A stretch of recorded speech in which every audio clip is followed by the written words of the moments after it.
Добар ден, почитувани, вие следите најновата Телма амбуланта. Повредите на рабетниот столб спаѓаат во групата на најтешки повреди, бидејќи може да дојде до оштетување на рабетниот мозок и појава на делумна или целосна одземеност на делови од телото. Кои причини најчесто доведуваат до фрактура на ребетот? Како се манифестираат овие повреди, на што обично се жалат пациентите? Како изгледа лекувањето, во кој случај е неопходен хируршки зафат? На оваа тема денеска разговараме со доктор Игор Мерџановски, травматолог-хирург од клиниката за травматологија. Разговорот ќе го проследите веднаш по рекламниот блок, затоа останете на Телма.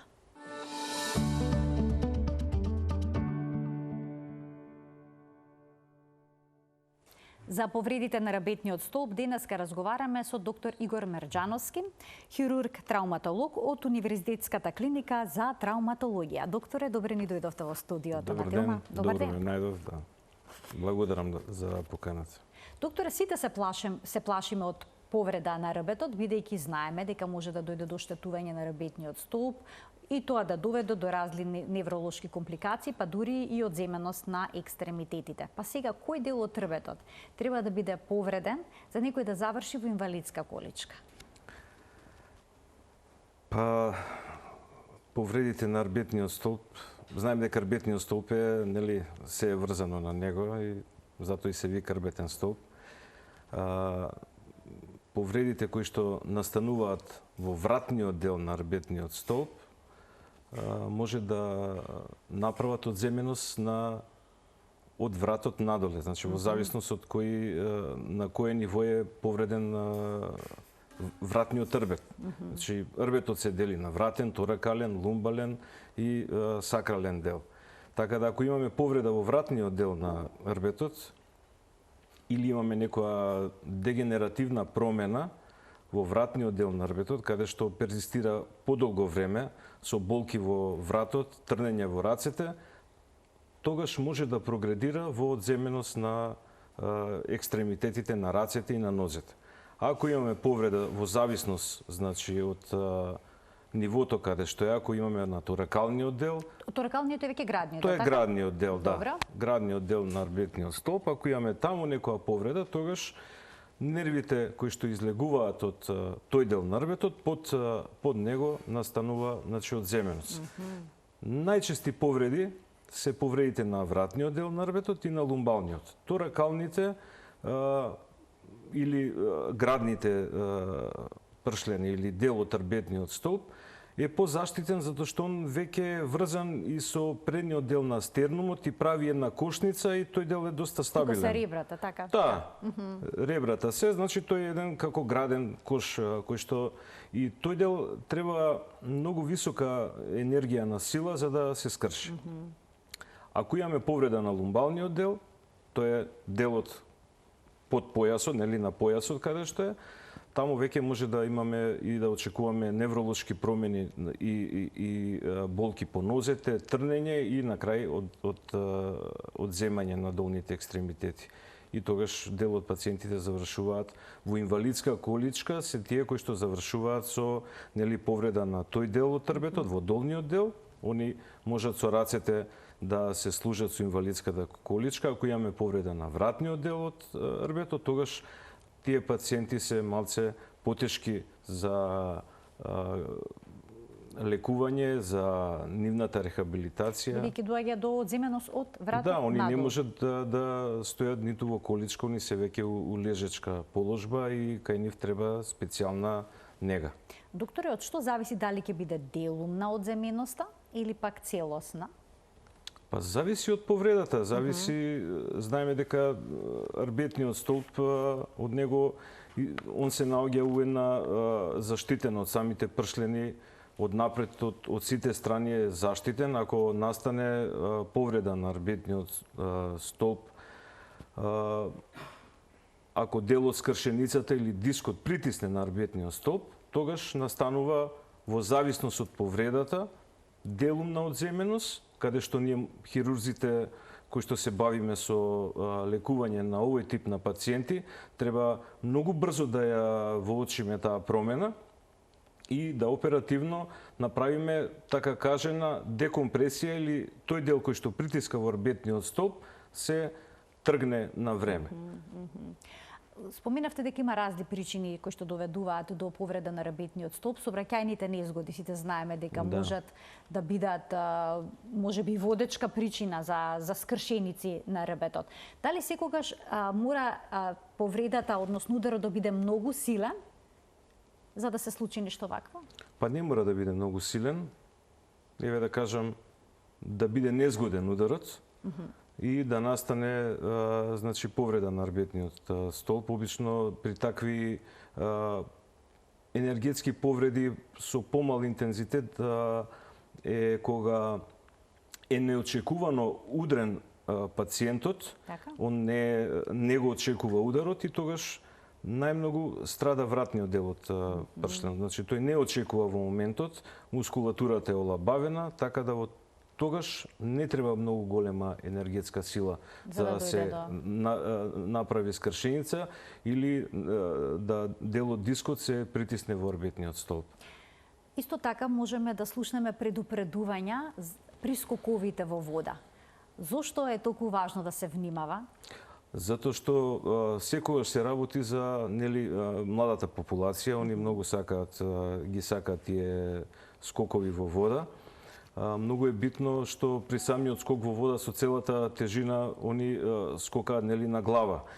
Ако евентуално се најде некој тврд предмет или дното не е многу длабоко, значи во поплитко скок, поплитко, тогаш може да настане висока енергетска повреда, каде што може да настане траен инвалидитет на таквите пациенти. Ние имаме доста пациенти кои што се повредени на тој начин. Од одмор, да речеме, се враќаат Од на одмор тако? во базени, да, каде што си прават они такви, да не кажам, водени спортови или докажувања меѓу себе. И ние секогаш, докторите, апелираме да не скокаат на глава и дека ако тоа веќе го прават, треба да го вежбаат со одредени тренери, инструктори и на тој начин да се заштитат.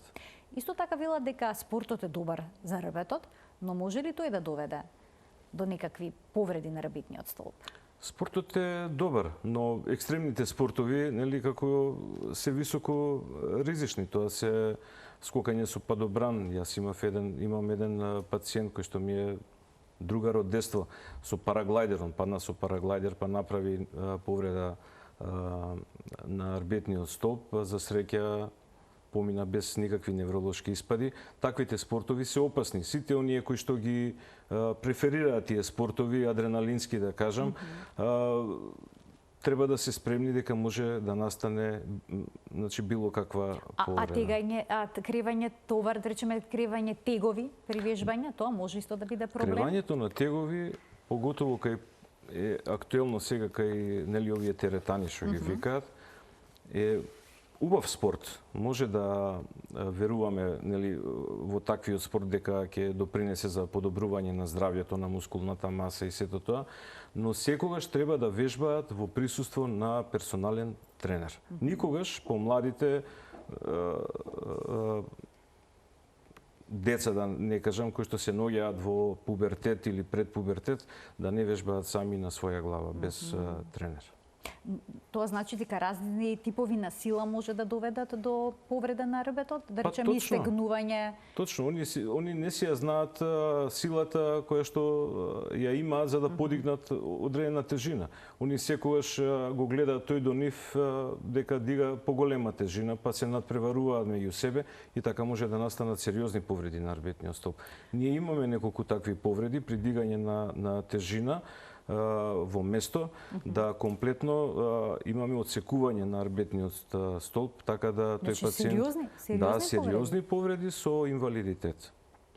Затоа треба да се внимава и е добро што го нагласивте. Тоа треба теретаните, овие вежбални, како да ги кажам, они така ги викаат, да тие кои што ги водат, да многу внимаваат, зашто сепак одговорноста е нивна. А што е со жените кои што со текот на годините имаат проблем со остеопороза, односно им се намалува густината на коските? Што се случува со пршлените од рбетниот столб кај нив? Па, еве ќе ве надополнам. И И машкиот род веќе има проблем со остеопорозата, не се само жените. После 40-та година настанува комплетен дисбаланс, настанува значи таа остеопороза, деминерализација на коската, каде што треба да се почне со вежбање, да се направат одредени испитувања, да се почне со витаминска терапија. Ние даваме витамин Д, калциум и други суплементи кои што требаат превентивно, еве женската популација, но и машката да ги примаат за да се заштитат од остеопороза, затоа што знаеме дека остеопорозата е болест која што може да доведе до полесни скршеници на целиот локомоторен систем, на коските, на скелетот. Опасно ли е доколку дојде до ние мали микрофрактури на пршлените, на рбето? Па тоа е алармот. Ако веќе почнува да настануваат, нели, да самите пршленски тела ја намалуваат својата големина, да одма се реагира и се направат испитувањата, да се види, да се направи таа дензитометрија, да се испита дензитетот на коската со снимање и да веќе на основ на тоа, заедно со колегите кои што ја работат таа проблематика, да се донесе која терапија ќе биде добра за секој, да, пошто за секој пациент има различна индивидуална терапија. А докторе, се случува ли некогаш на рентген да видите дека има бројни фрактури на рбетните пршлени кај пациент со напредната остеопороза, тој да не е свесен дека има таков проблем? Да, имаме доста такви пациенти кои што дошле за некоја друга работа и ние ќе направиме рентген снимка на која што ќе видиме дека евентуално, значи, почнува да настануваат промени во рбетниот столб, во коските на пршлените. Современото општество страда од проблеми со рбетот. Тука си дегенеративните болести. Дали тие може да доведат до некакви фрактури, да речеме една дискус хернија може ли да предизвика некаква сериозна повреда на рбетот? Дегенеративните промени во нашата клиника, јас веќе повторам, работам во клиниката за травматологија, универзитетската клиника при Туари Луц во државната болница во Скопје. Имаме посебен тим кој што веќе десетина години обрнува внимание на дегенеративните промени на кичми кај повозрасната популација и веќе работиме кај помладата популација, кај децата кои што имаат искривување на рбетниот столб, во зависност од која е природата. Дегенеративната патологија кај повозрасната популација, пошто ме прашавте за скршениците, настануваат промени со тоа што настанува искривување на целиот рбетен столб во скоро сите правци, тогаш настануваат и скршеници, па потоа тие скршеници зараснуваат меѓу себе, па на друго место настануваат, така да тие се многу операции, лекување на тие пациенти е доста сложено, да, и комплексно.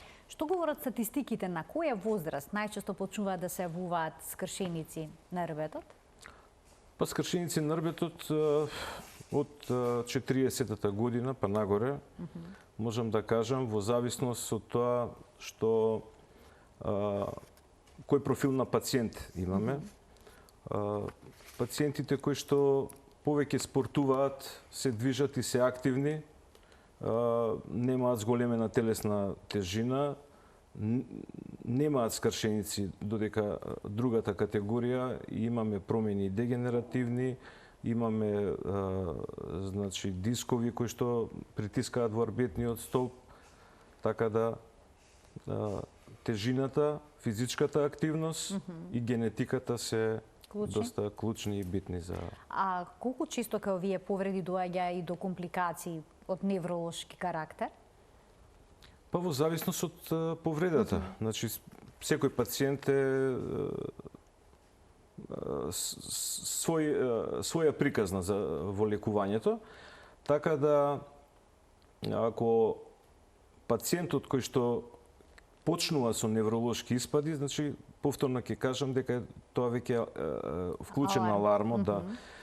Имаме пациенти кои што го игнорираат трнењето на рацете, на нозете, болките во вратот и така со години го оставаат тоа, ајде ќе ми помине од време, тоа е метеоропатијата ја употребуваат како ова и после тоа ни доаѓаат во некоја си терминална фаза каде што веќе ние хирурзите кои што ја работиме оваа патологија не можеме да им помогнеме. Како се проценува дали одредена повреда е стабилна или нестабилна, бидејќи тоа било важно кај фрактурите на хребетот? Секогаш ние правиме анамнеза со пациентот, нели, го прашуваме, он доаѓа кај нас, го прашуваме што се случило. Секогаш кога има болка, доаѓаат пациентите. Болката е првата точка во диагностиката. После тоа правиме од кога е болката, прашуваме, па правиме рентген. На основ на рентгенот имаме показател која диагностика да ја продолжиме. Па ако на рентгенот ни е нешто сомнително, тогаш правиме компјутерска томографија, каде што веќе ги гледаме коскените структури, дали има некоја си пореметување на стабилноста на рбетниот столб, но како најголема метода и најдефинитивна метода за стабилност на рбетниот столб е магнетната резонанца. Со неа веќе имаме дефинитивно, но ние не можеме да сите пациенти ги праќаме на магнетна резонанца, така да нашата школа ни кажала како и на кој начин и како да ги одбираме тие пациенти кои што ќе ги праќаме на магнетна резонанца. Значи секогаш најнапред правите рентгенска снимка? Секогаш правиме рентген. Две рентгенски снимки? Да, во двете рамнини правиме. И може да не е видлива повредата и може да не е видлива ако перзистира, па да, на рентген снимката се гледаат коскените структури, не можеме да ги видиме мекоткивните како што се лигаментите, но на рентген снимката и го гледаме физиолошкиот ред на пршлените. И ако тука гледаме дека има некој отстапување, тогаш можеме да кажеме дека треба да се направи дополнителна диагностика. Докторе, секогаш пациентите се жалат на болка? Па, некогаш болката може и да ја немаат во толку голем... Да не е преинтензивна? Да не биде толку интензивна и голема, и да не се сомневаат но да на скршеница. Рацеве ми трнат, многу ми трнат рацете. И тогаш ние ќе прашаме, имаш ли болка? Имам болка во вратот, но ми трнат рацете. Они се фокусираат на нели она што повеќе ги вознемирува.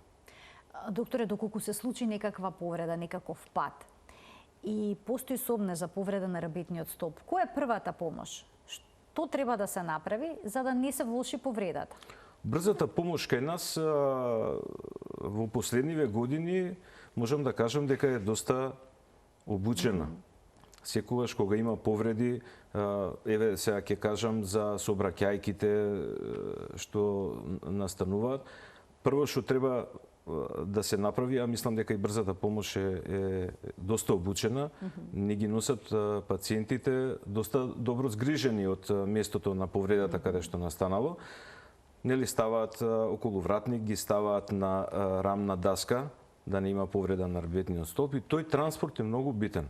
Никогаш не треба, ако некој и некому нешто се случи, кој што не ја знае таа триажа која што треба да се даде при излекување на повреден, од било каква несреќа што го задесила, да пробува сам. Најдобро е да биде присутен, да се најде до човекот кој што е повреден, да ја повика брзата помош и стручните лица да го извлечат. Значи стручните лица да го извлечат, доколку има некој вид падне покрај нас, смееме да го кренеме за рамената или за рацете, што најдобро е да он како што е паднат го свртите на страна, нели тоа се да комуницирате со него и да повикате брза помош, затоа што не се знае што се случило со човекот. Ако он веќе паднал, значи не можел ни сам да стои, па вие нема што да го подигате, но ќе го ставите тамо и ќе го згрижите додека не дојде брзата помош. Они брзо доаѓаат, имаат добри екипи и во последниве години навистина сите пациенти кои што ни ги носат се добро згрижени. Споминавте кој е начинот на сликовни методи што ги применувате за да утврдите дали постои скршеница на рбетот или не. Но правите ли некакви тестови за проодноста на нервите кои што се наоѓаат во близина на повредата? Да, секогаш кај хроничните пациенти кои што подолго време имаат проблеми со невролошки проблеми, кои што ние веќе сме диагностицирале дека е од рбетниот столб и притисок на корените кои што излегуваат од рбетниот столб. И не ни е јасно колкава треба да биде комплексна операцијата, дали додиме ниво погоре или ниво подоле на ослободување на тие радикси корени кои што излегуваат, тогаш ги праќаме на неврологија, таму се прават дополнителни испитувања, електромиографија, каде што заедно со колегите од неврологија ги сумираме резултатите и тогаш го правиме планот за операција. Ќе ги поканиме гледачите од овој момент да се вклучат во денешната Телма амбуланта со нивни прашања. Почитувани телефонскиот број ќе биде испишан на екраните, а вие ќе можете да поставите прашање кое што е поврзано со темата на која што говориме. Денешен гостин во Телма амбуланта е доктор Игор Мерџановски, травматолог-хирург од Универзитетската клиника за травматологија. Докторе, ние продолжуваме понатаму да проговориме за начинот на кој што овие повреди се лекуваат. Предпоставам дека сето ова е многу комплексно. Врз основа на што носите одлука, дали пациентот ќе биде хируршки третиран или пак ќе се обидете на нехируршки начин да ја санирате повредата на рбетот? Во мојата клиника сме тим од хирурзи кои што ја работи оваа патологија, па можам да кажам дека и повеќето од хирурзите на травматологија се заинтересирани за хирургијата на рбетниот столб. Секогаш кога не ни е јасно, ние имаме стручни состаноци на кои што дискутираме, донесуваме заклучоци на состанокот и на основ на тие заклучоци го оперираме пациентот или конзервативно го третираме. Најмногу болката може да биде причина за операција, ако веќе подолго време, повеќе од 6 месеци не се смирува. Имаме одредени критериуми каде што ако даваме болка, дали може да стане од кревет, колку може да оди. Значи, тоа се параметри кои што се медицински запишани во нашите книги од кои што сме учеле и учиме се уште. Значи, ова е обемна патологија која што бара постојано да се едуцираме и на основ на тоа донесуваме заклучок дали ќе биде опериран или конзервативно третиран пациент. Кога зборуваме за конзервативно третирање, тие пациенти носат корсети, така? Да. Корсети. Па кај повеќето, или некои носат, некои се ставени во корито од гипс. Па во зависност од скршеницата, ние ги имаме објаснување на има преден, среден и заден столб, ако е предниот столб скршен до некоја си граница, тогаш не оперираме, ставаме корсет, со корсетот ги пратиме, значи некаде некои си 6 до 8 месеци да видиме дали ќе колабира, дали ќе зарасне, некаде на вториот месец до третиот месец ги пуштаме на физикална терапија, но сепак тоа е во зависност од пациентот. Кај пациенти кои што не можеме да го ставиме корсетот, нели, имаме пациенти кои што имаат зголемена телесна тежина. Да, доколку некој има стомак или поголем. Зголемена телесна тежина, луѓе кои што имаат коморбидитети, срцев проблем, проблем со астма, со плуќа, нели, со други проблеми, болки во нозете од попуштени вени или така, не можат многу да се движат. Тие луѓе со седењето и со самото тоа не допринесуваат да, ете, тој скршен пршлен, кој што не е за операција, го лечиме конзервативно. Па некогаш таквите пациенти, не сите, но одлучуваме да ги лечиме и оперативно, за да им помогнеме да побрзо се излекуваат. Имаме гледачи, а потоа ќе продолжиме со денешниот концепт на емисијата. Добар ден за првиот од нив. Добар ден. Добар ден. Ве слушаме, во програма сте, повелете. Поздрав до докторот. Благодарам. Имам проблем со рбетот. И вратно, и кичмено. Значи, долги години, проблем во коските, по цело тело. Значи, кај сите невролози имам во цела држава појдено и постои во документите дека индикација нема за лекување. Ме препратуваат во фондот пензиски за инвалидска пензија. Значи, имам повеќе пати даено документи за инвалидска пензија, пребедејќи сите, јас сум преблагодарен од докторите и слушам емисијава дека кои се проблемите. Значи, имам по нозе, по раце, нарочито ноќе кога ќе легнам болки, имам лудило, можам значи да направам 300 проблеми. Значи долгогодишно лекување со долета, дизапами, значи на штеки одев за ради да ја ублажам тежината.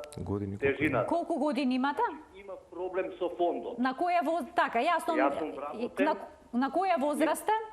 54 години. Така, ви благодарам за вклучувањето во програма. Претпоставам дека има бројни вакви пациенти кои што сакаат да земат инвалидска пензија, но тоа не е секако, претпоставам, ваш домен. Наш домен е и тоа. А ваш домен да. е? Аха, добро, повелете, докторе. И тоа е наш домен.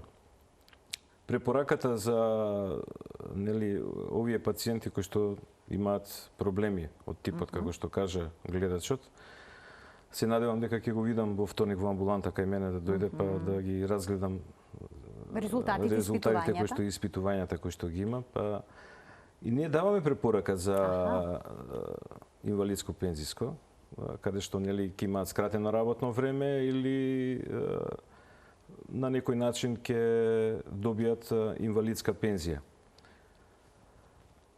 Но не секогаш нашето мислење се уважува.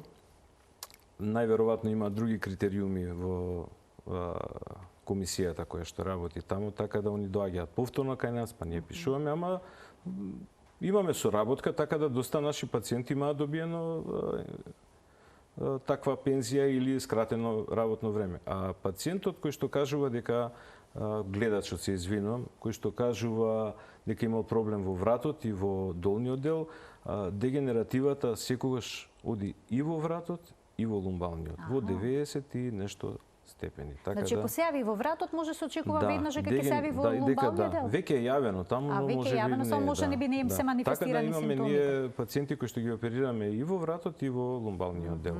И имаме добри резултати. Уште еден гледач ќе вклучиме. Добар ден. Добар ден за следниот гледач, се слушаме. Добар ден. Добар ден. Ало. Во програма сте, одлично ве слушаме и го очекуваме вашето прашање. Повелете. Ало. Јас сум на линија. Да, вие сте на линија, повелете. Јас доктор би поставила прашање. Рбетот имам 80 години скоро. Така. Редовно ми било со така со кичмата нешто, ама ми крцка сега моментално вратот. Вратот двата, три пршлена и до се слуша кај крцкам. Значи го слушам кај крцкам. Така, и сега прашањето претпоставам што тоа би можело да биде и дали е потребен лекарски преглед за тоа. Ви благодарам за вклучувањето, доктора, кој крцка вратот. Треба да дојде на преглед, да. Вашата гледачка кажа дека има 80 години.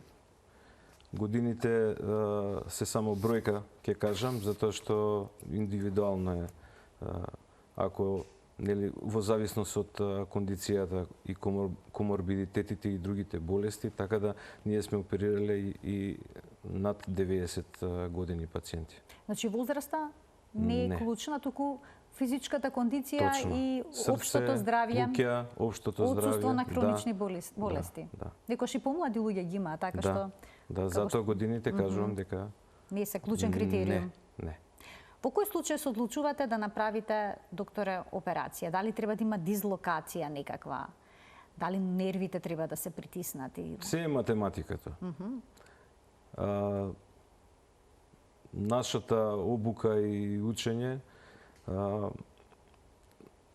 не упатуваат да сето е математика. Доколку, која дислокација се оперира, која дислокација не се оперира И најмногу од сега може да имаме многу мала и невидлива дислокација, ама да имаме невролошки проблем. Да. Тогаш мора да влеземе да оперираме. Секогаш невролошкиот дефицит е прв за операција. Внатрешни потпори понекога ставате на ребетот? Да, Ни пративте некои да. снимки на кои што можевме да видиме, да. Снимки, да. Да. Ставаме, би сакал да кажам дека на нашата клиника за травматологија имаме спинален центар, кој што е единствен во Македонија, нели као регистриран од Министерството за здравство. Не е одвоен, ние планираме да го одвоиме.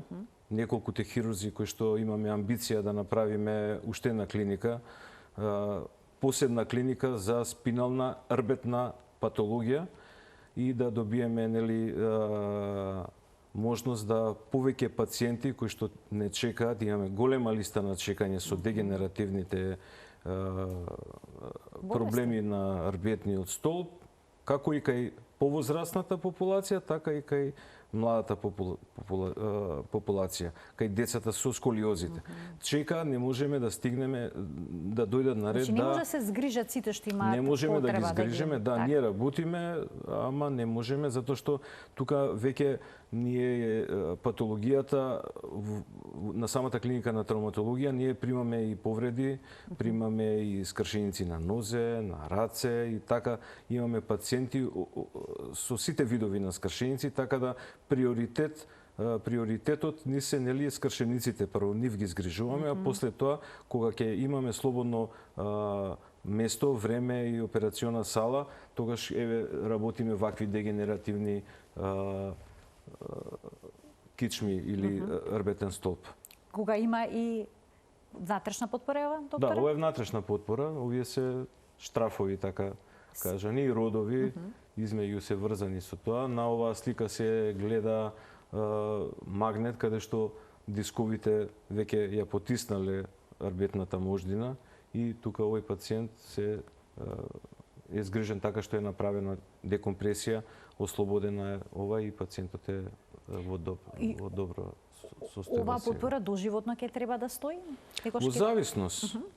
Кај повозрастната популација ние ставаме и коска од страните, фузија правиме. На нашата клиника имаме коска, па сега гледам дека не е дозволено и дел од антибиотска коска да ставаме, така да можам да кажам дека веќе имаме се на клиниката, од апаратура, да, како тука, така и во светот надвор од нашата Македонија, ги имаме условите да со истите и добри материјали ги оперираме пациентите. Значи може да ги третирате сите типови на дегенеративни промени и на повреди? Да. Ние сме обучени да дадеме, да лекуваме пациенти буквално со сета патологија на рбетниот столб. Сем поголемите видови на тумори или карциноми кои што се јавуваат, кои што се исто така тешка болест, метастазите на рбетниот столб кои што настануваат од тоа, кои што ни доаѓаат во терминална фаза. А доколку е во почетна фаза? Во почетна фаза ние можеме тоа да го згрижиме, да.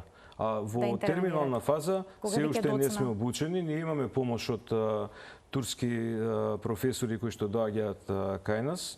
Ја би сакал да го поздравам професорот Туфу Кајдинли, он е еден врвен хирург кој што доаѓа на нашата клиника као визитинг професор и не обучува за операции на туморите и на многу комплексните кичми кои што се оперирале неколку пати.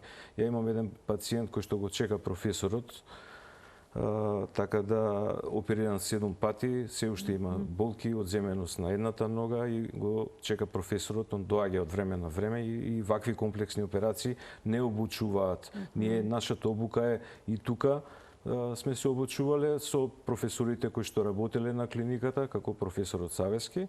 Исто така се обучуваме и во странство. Мојата обука е во Германија. 2 годишна, 1 годишна во Турција. Така. Значи имате всушност сертификати, односно дипломи за спинална хирургија. Да, јас полагав во Давос за спинална хирургија, пред неколку месеци добив диплома за спиналната хирургија или хирургијата на рбетниот столб. Светска, мислам таа е европска диплома. Доктор, имаме гледачи, Да. па ќе продолжиме со разговорот. Добар ден. Ало, Повелете во програма сте. добар ден.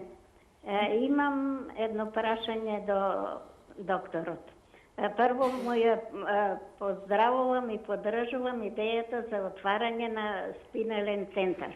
Зошто веќе популацијата се јавувам од општина Аеродром, сме веќе повеќе стари и имаме проблеми со работниот столб.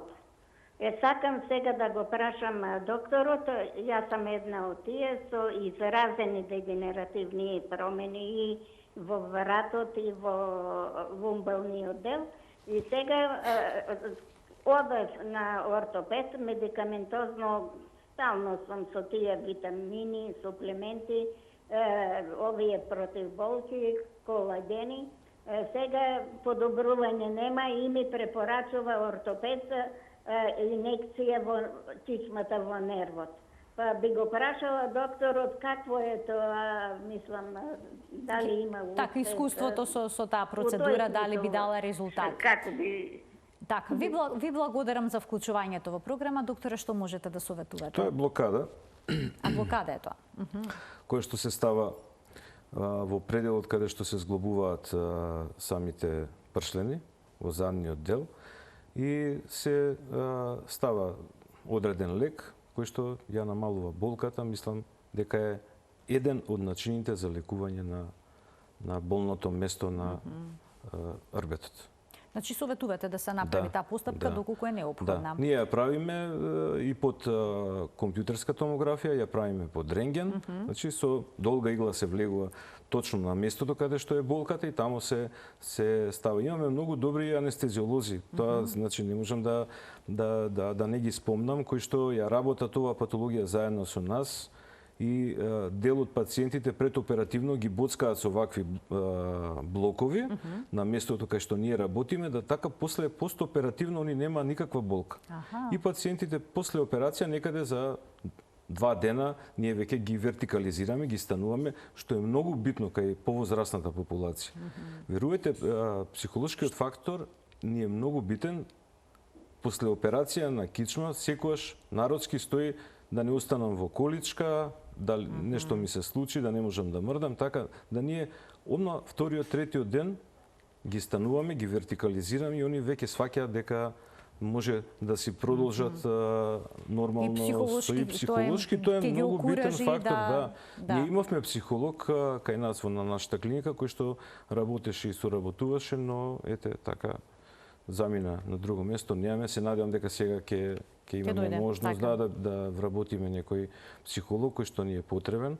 Исто така психијатриската болница ни помага затоа што се овие еден вид на многу тешки повреди кај луѓето. Верувајте, денес сте во моментов сте здрав, излегувате надвор, ви удира кола и најнаш целиот живот за една секунда ви се менува. И така да... Не е лесно тоа да се прифати. Многу е комплексно. Ако успееме да направиме спинален центар, кој што ќе биде баш клиника која што е на некој начин тука, но да може да прими поголем број на пациенти, тогаш би помогнале на многу наши на многу лица со вакви проблеми. На многу лица, да, од нашата земја. Ајде да слушнеме, има уште гледачи, докторе, кои што очекува да се вклучат во денешната емисија. Добар ден за следниот од нив. Да слушнеме уште неколку прашања од гледачи. Добар ден за следниот гледач. Ве слушаме. Добар ден. Добар ден. Повелете. Пред неколку недели направив рентгенска снимка. Имав болки во половината.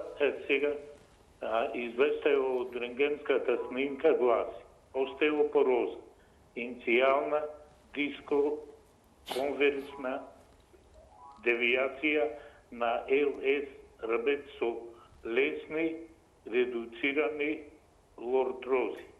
напредна спондилолотроза, Така. шморлови Херни. херни, Херни. Добре. асиметрични редукции на ив просторот, не се исклучува Пати.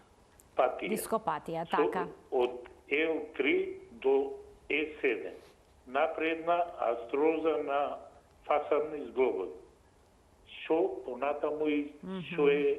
Што понатаму е ова вашето прашање? Ви благодарам за вклучувањето, докторе, што би советувале. Кај нас на преглед, Ке вас на преглед. да. Се работи за пациент кој што има пореметување на лумбалниот дел, спондилотични промени, намалени интравертебрални, значи помеѓу пршленското Намалено растојанието. Да, тоа значи дека дискот е притиснат во ова фасетните зглобови. Фасетни зглобови се зглобувањето позади помеѓу самите пршлетни си имаат зглобување.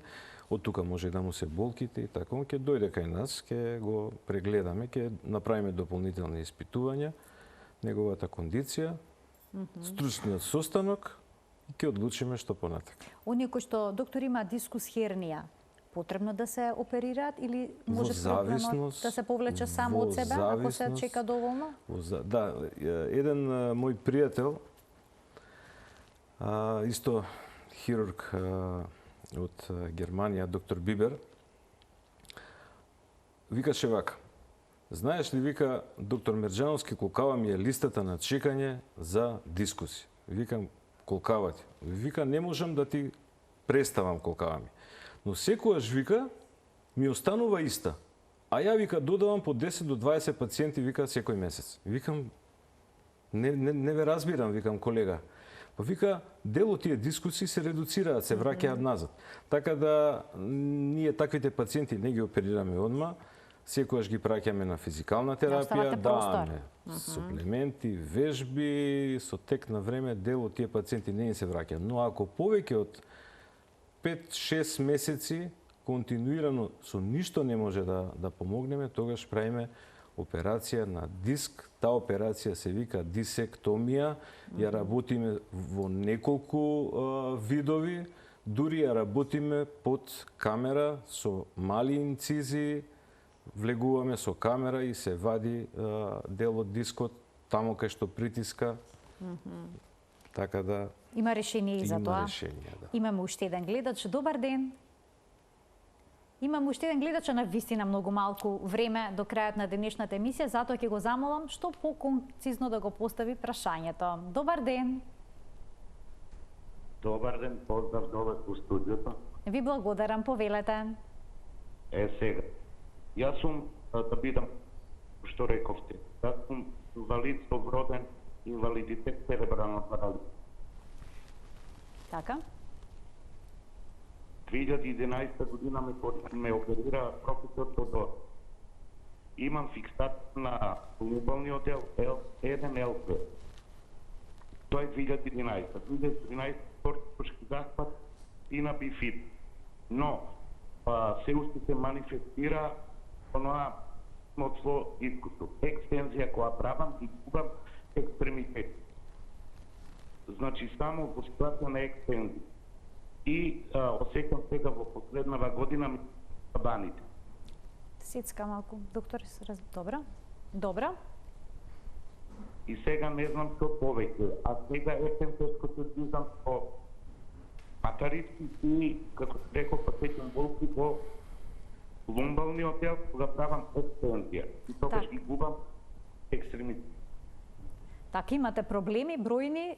Ви благодарам за вклучувањето во програма. Докторе, што би советувале? Па најверојатно се работи за операција која што ја направил професорот Тодоров, исто така еден од